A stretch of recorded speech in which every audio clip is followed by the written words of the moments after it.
কমলাসাগর বিধানসভা কেন্দ্রে পঞ্চায়েত নির্বাচনকে কেন্দ্র করে বিধায়কের সঙ্গে অন্তর্ঘাতের ফলে বিধায়কের বিশ্বাসঘাতকতার ফলে আমি মন্ডল সভাপতির পদ থেকে ইস্তফা দিয়েছি। কিন্তু বর্তমানে কোনোভাবেই কমলাসাগর বিধানসভা কেন্দ্রে বিরোধীদের ছাড়া যাবে না।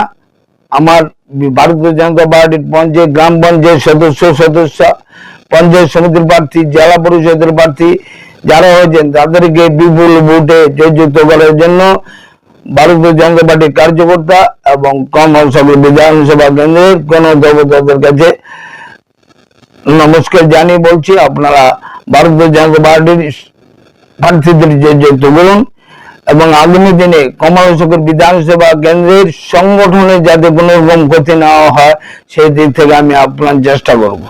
দলের কোনো ক্ষতি হোক সেটা আমি চাই না এবং বিশ্বাস আমি দলের কোনো ক্ষতি হতে দেব না ছিল। কারণ বিধায়কের যদি চেষ্টা যিনি 5 বছরের জন্য বিধায়কে নির্বাচিত হয়েছেন কমলাসাগর বিধানসভা কেন্দ্রে, যিনি কমলাসাগর বিধানসভা কেন্দ্রে থাকেন না, কিন্তু আমরা কমলাসাগর বিধানসভা কেন্দ্রের বাসিন্দা, সবসময় আমরা কমলাসাগর বিধানসভাকে আগলে রাখতে হবে। তাই কমলাসাগর বিধানসভা কেন্দ্রে ভারতীয় জনতা পার্টির জয় জয়কারকে কোনোভাবে রোখা যাবে না।